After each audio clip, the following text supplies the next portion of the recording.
we have very important business to discuss.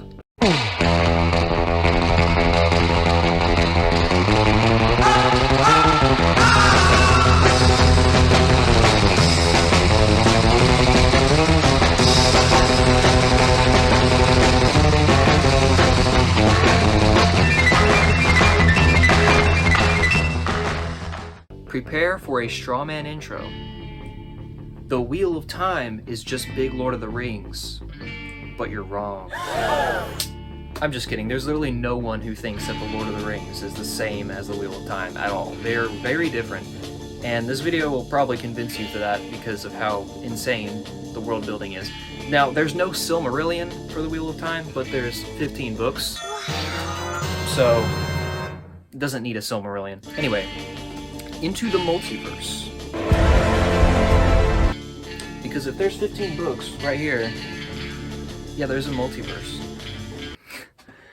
The way the multiverse works is very complicated. We're going to get into that, but I'm going to try to explain it as simply but effectively as possible using the terms in the story. So I'm going to simplify it to what you need to know. At the beginning of time, there was no beginning. There was only the creator and the wheel of time, which never started spinning and will never stop spinning. Together, the world exists in a cycle of ages and rebirth known as the Carathian cycle. The cycle is based on Hindu beliefs of rebirth, that long after a person dies, they will be reborn into a new body as a different person but containing the same soul and character of his or her past life. Now, each person lives once in every age, which is roughly 3,000 years long. However, nobody remembers or has record of the first age, but it is said to be a paradise, much like the Garden of Eden in Christianity.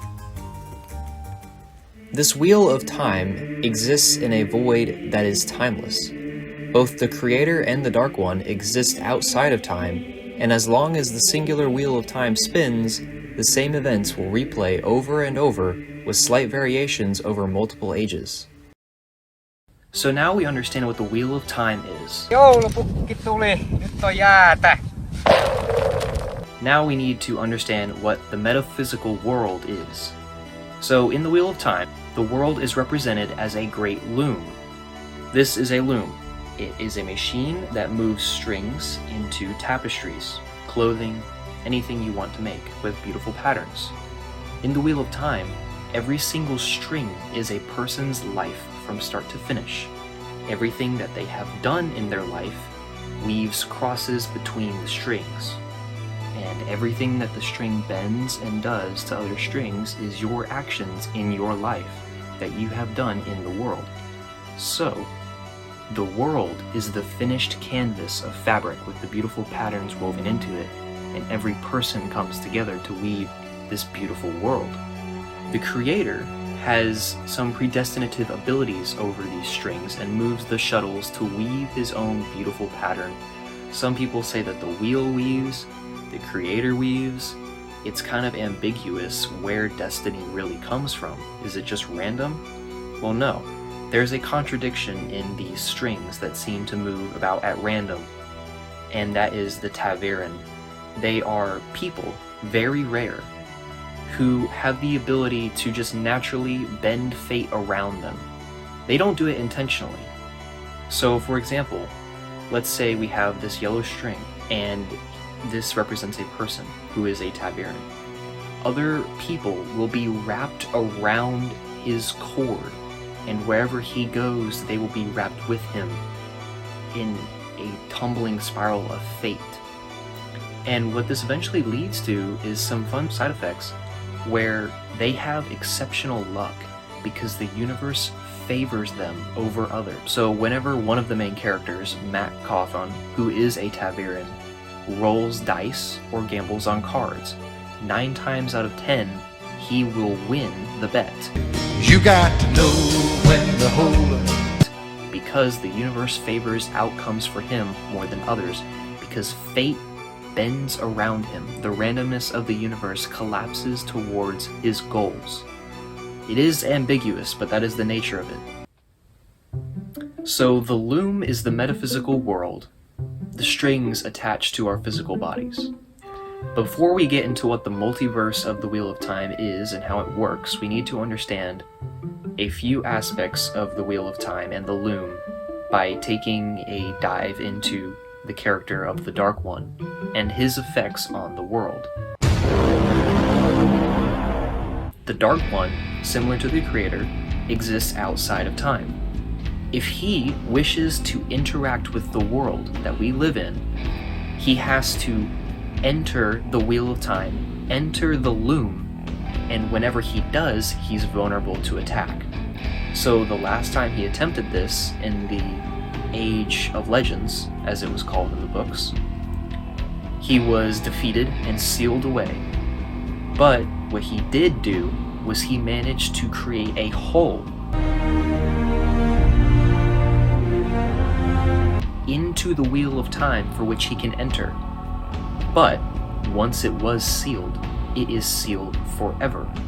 The way it is sealed forever and can never be undone is simple. We have the Wheel of Time here, spinning around. Imagine a bunch of tick marks, like a clock. Every time those tick marks pass the present, that event will happen over and over. Each age happens again and again with different characters and different plots, all coming about again and again in each age. So, when the Dark One ripped a hole into the Wheel of Time to enter our world, he created a tick mark or a hole onto the wheel. So we'll just add a hole there. And so, whenever he created this hole, it was then sealed by the dragon, or the main protagonist in the Age of Legends. So he was sealed away. So now this hole represents the seal. Every time that event happens again and again, and the seal is remade, he can never enter the world. So, him knowing this, he has to implore powerful individuals in the world to aid in his goals.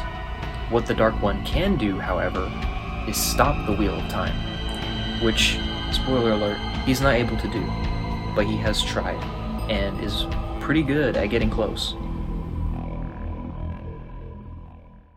So, the Wheel of Time holds the loom of the world, but where the multiverse stuff comes in is that the Wheel of Time holds infinite looms, all stacked on top of each other. Each of these worlds is based on decisions in the past, like a branching network of branches on a tree.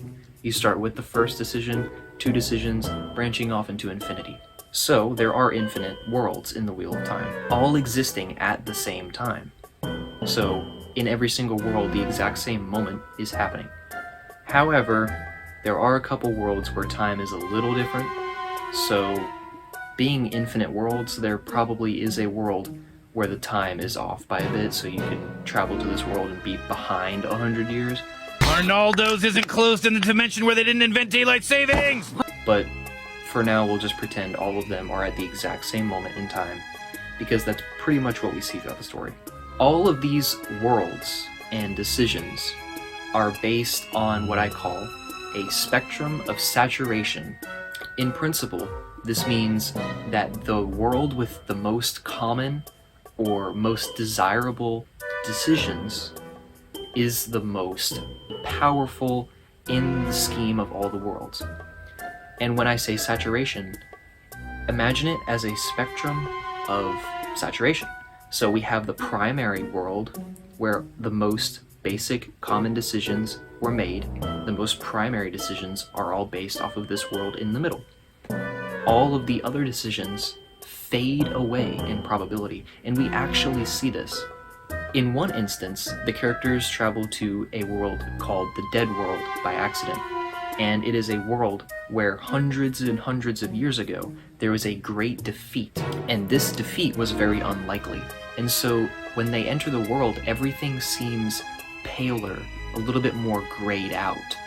Things shift when they look at them because it's uncertain where they are.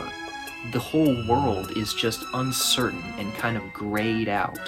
All of these worlds are like echoes of each other, depending on how far from the tree the branch is. The multiverse and the Wheel of Time may seem unimportant because we only follow one world in the Wheel of Time story. And if there is infinite, then what does it even matter? What it matters is that there is only one Dark One and only one Wheel of Time. So, we have infinite versions of our hero Rand battling the one Dark One. And you may be led to think that it doesn't matter if Rand fails, because there's infinite other versions of him where he can succeed and defeat the Dark One. However, in the Wheel of Time, it is explicitly stated that if the Dark One defeats even one of the infinite worlds, he will reign over them all. It also states that if he is defeated in just one of the worlds, he is defeated in all of them. So how does this work? How can the Dark One be defeated infinitely and succeed infinitely? What we have just discovered is called the Dark One's paradox, and this closely ties with the hole that exists in the Wheel of Time.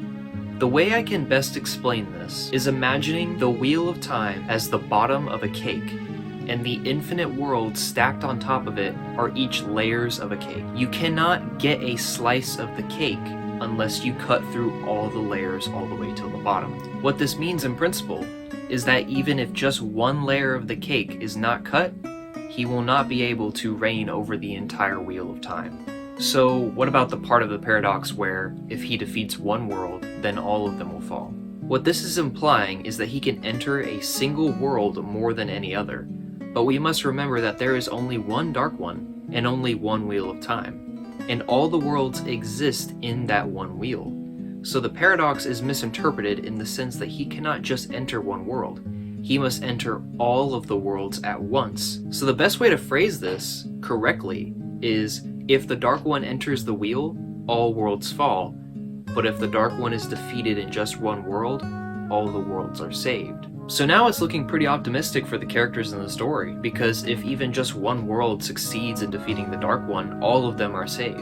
But it's probably not a good idea because his followers will still destroy your world and you'll die, so probably shouldn't do that. All of these worlds, with failures and heroes, victories and defeats, are all their own pieces of beautiful fabric that the wheel weaves together into a giant quilt. And this is the weave of weaves, the pattern of all patterns. The multiverse, the loom of all looms, all weaving together into one multiverse and one story. And that truly was the Wheel of Time. Thank you so much for watching. I hope this was able to reach the proper audience. It seems like the Wheel of Time audience just disappears further into the void every day. I hope that this video was helpful in explaining the loom, the Wheel of Time, the Dark One, some aspects of the creator, the multiverse, and even the Dark One's paradox all together. And all of these pieces were necessary to fully understand the multiverse, because to be honest, the multiverse is kind of just a small aspect of the Wheel of Time, but you have to understand a lot of the Wheel of Time to understand the whole scope of the many worlds.